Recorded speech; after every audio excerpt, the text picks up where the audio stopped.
پاکستان کے لیے launching paid کے طور پہ استعمال ہو رہا ہے.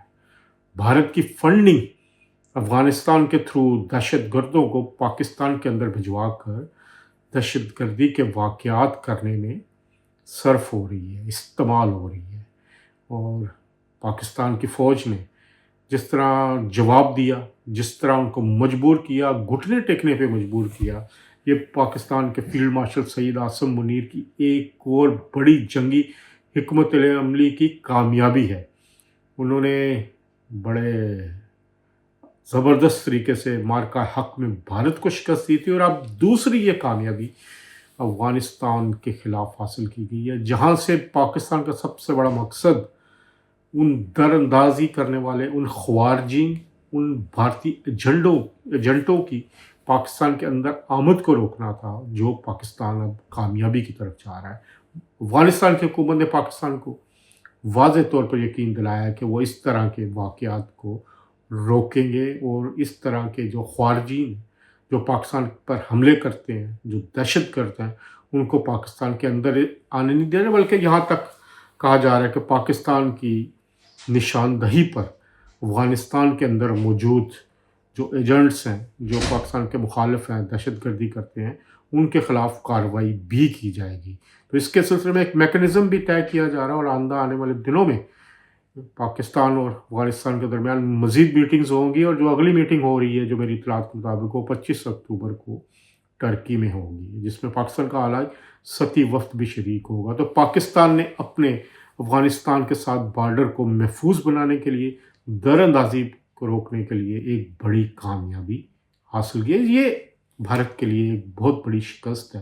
بھارت اس موقع کو استعمال کرتے ہوئے افغانستان میں دہشت گردوں کو فنڈنگ کر کے پاکستان کے اندر عدم استحکام پھیلانا چاہتا تھا، جس کا جواب پاکستان نے جس طرح دیا ہے، وہ افغانستان کی حکومت اب معافی تلافی پہ آ کے ثالثوں کے ذریعے صلح کرنے پر مجبور ہے. تو یہ تھا ایک انٹرنیشنل فرنٹ پر پاکستان کے لیے جو ایک کامیابی ملی ہے. فیلڈ مارشل سعید عاصم منیر، پاکستان کے فوجی کمانڈروں اور وزیر اعظم شہباز شریف کی ایک بہترین حکمت عملی کے نتیجے میں تو یہ ایک اور بڑا اعزاز حاصل ہوا ہے وزیر اعظم شہباز شریف اور فیلڈ مارشل سعید عاصم منیر کو، کہ ایک دفعہ پھر وہ پاکستان کو ایک بیرونی خطرے سے محفوظ رکھنے میں کامیاب ہو رہے ہیں.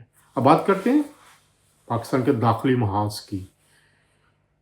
پاکستان کے اندر دو بڑی سیاسی جماعتیں، دونوں بڑی حقیقتیں، مسلم لیگ نون اور پیپلز پارٹی کے درمیان تعلقات میں کشیدگی تھی. کشیدگی سب کو پتہ ہے کہ پنجاب اور سندھ کے درمیان رہنماؤں کی بیان بازی کی وجہ سے، اور اس کے اوپر جو کچھ ہوا، پنجاب کے خلاف ایک کمپین چلائی گئی، اور رضی دادا کے حوالے سے جو ایک کنٹروورسی نے جنم لیا، اور میرے خیال میں رضی دادا صاحب کے ساتھ زیادتی بھی ہوئی کہ انہوں نے اپنے اس جملے کی معافی مانگ لی تھی، لیکن ان کے ساتھ جو سینٹ کی قائمہ کمیٹی میں رویہ اختیار کیا گیا، جس طرح ان کے ساتھ سلوک کیا گیا، اور ان کی معافی کے باوجود یہ سارے معاملات ہوئے. میرا خیال ہے کہ اس کے بعد معاملہ تھمنا چاہیے تھا، لیکن دونوں طرف سے جو بیان بازی نے حالات کو خراب کیا. اور اس کے علاوہ پیپلز پارٹی کا کچھ اور شکایات بھی تھیں. وہ ظاہری بات ہے، اب انہوں نے بھی اپنے حلقے مضبوط کرنے ہیں، ان کو بھی فنڈنگ چاہیے. تو اس سارے معاملات میں جو دونوں سیاسی جماعتوں کی قیادت ہے، اس نے دور اندیشی کا ثبوت دیا.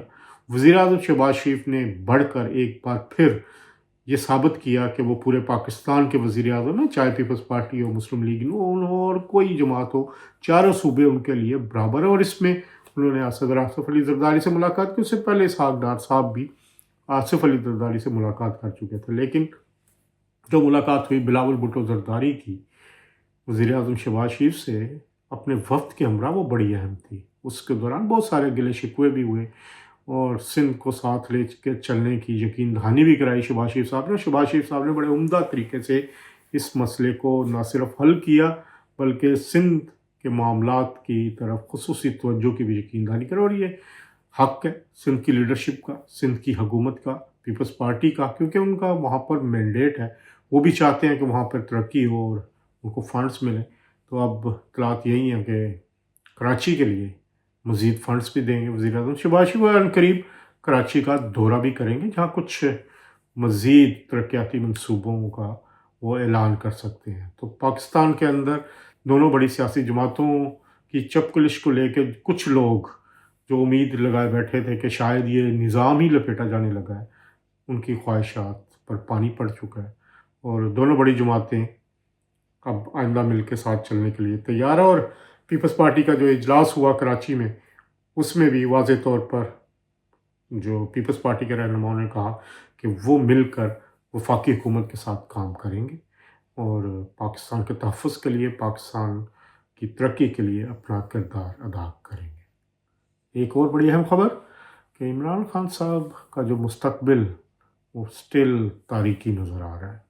ان کی جو خواہش تھی سہیل افریدی آئیں گے، نئے وزیر اعلیٰ بنیں گے اور ان کو جیل سے چھڑا کے لے جائیں گے، یہ وہ اسی طرح کی خواہش ہے جو ان کی خواہش پہلے امریکی صدر ڈونلڈ ٹرمپ آئیں گے، وہ نوٹس لیں گے اور ان کے بعد فوراً حلف اٹھاتے ہی عمران خان کو جیل سے باہر نکالنے کا حکم دیں گے۔ اسی طرح ہی سہیل افریدی صاحب نے وزیر اعلیٰ کا عہدہ سنبھالا، عہدہ سنبھالتے ہی سب سے پہلے انہوں نے کام کیا سنم جاوید کی گرفتاری کا نوٹس لیا، دوسرا انہوں نے خان چپل کا آرڈر کیا اور پھر ایک تماشا لگانے کے لیے، نمبر بنانے کے لیے ڈیلا جیل کی طرف چل پڑے، چند گھنٹے وہاں گزار کر ایک اسٹیٹ ایجنٹ کے دفتر میں کھانا شانا چائے شاہ پی کے وہ واپس روانہ ہوئے۔ ابھی تو اطلاعات مل رہی ہیں کہ اسلام آباد میں کسی سیف ہاؤس میں کسی گھر کے اندر بولیاں لگ رہی ہیں کہ کے پی کے میں جو وزراء ہیں ان کا کیا ریٹ ہے۔ تو system as usual as normal چل رہا ہے۔ علی امین گھنڈا پور صاحب پر جو الزامات تھے کرپشن کے، وہ اب دھل چکے، وہ جا چکے۔ اپنی ہی وزیر اعلیٰ کو ہٹا کے اپنی ہی جماعت کا نیا وزیر اعلیٰ لے کر آنے والے عمران خان تبدیلی کا نعرہ لگایا۔ تبدیلی یہی ہے کہ پہلے دو لوگ تھے، دونوں نے گندے کپڑے پہنے ہوئے تھے، انہوں نے کہا چلے تبدیلی لاتے ہیں، دونوں نے ایک دوسرے سے کپڑے بدل لیے۔ اب بھی یہی حال ہوا ہے اور ایک وزیر اعلیٰ کو ہٹا کے دوسرے وزیر اعلیٰ کو لے آئے ہیں اور جشن ایسے منایا جا رہا ہے کہ جیسے پتہ نہیں وزیر اعظم شہباز شریف کو گرا دیا یا ان کی حکومت ختم کر دی۔ اپنے ہی وزیر اعلیٰ کو گرا کر اپنے ہی نئے وزیر اعلیٰ کو لانے والے شادیانے بجا رہے ہیں۔ ایک دفعہ پھر عمران خان کی سیاسی حکمت عملی ناکام ہوئی ہے۔ ناکام یوں ہوئی ہے کہ ان کا منتخب کردہ وزیر اعلیٰ علی امین گھنڈا پور ناکام ہو کے استعفیٰ دے کے گھر جا چکا ہے، جس نے اپنے دور حکومت میں کے پی کے کی عوام کے لیے کچھ نہیں کیا، زیرو کارکردگی رہی۔ پہلے جو ان کے وزراء اعلیٰ تھے انہی کے نقش قدم پر چلتے ہوئے 13 سال سے حکومت ہے تحریک انصاف کی، اور صوبہ جو ہے مسلسل پستیوں کی طرف جا رہا ہے۔ تو عمران خان صاحب بھی ابھی تک کی اطلاعات کے مطابق جو معافی کی درخواستیں تھیں، جو تلافی کی درخواستیں تھیں، جو رابطے کی درخواستیں تھیں اسٹیبلشمنٹ سے، تو اسٹیبلشمنٹ نے اپنا دروازہ مکمل بند رکھا ہوا ہے۔ کسی قسم کی کوئی بات نہیں کرنے کا جو اعلان کیا گیا تھا، جو پیغام دیا گیا تھا، وہ ابھی تک اس پر قائم ہے۔ آنے والے دنوں میں بھی عمران خان صاحب اسی طرح ہی جیل میں بیٹھ کے مرغے کھائیں گے، دیسی یخنی پئیں گے، ورزش کیا کریں گے اور عدالتوں کی پیشیاں بھگتا کریں گے۔ اب تک کے لیے اتنا، انشاءاللہ اگلے پروگرام میں کچھ نئی خبروں تبصروں کے ساتھ حاضر ہوں گے۔ تب تک کے لیے اللہ حافظ۔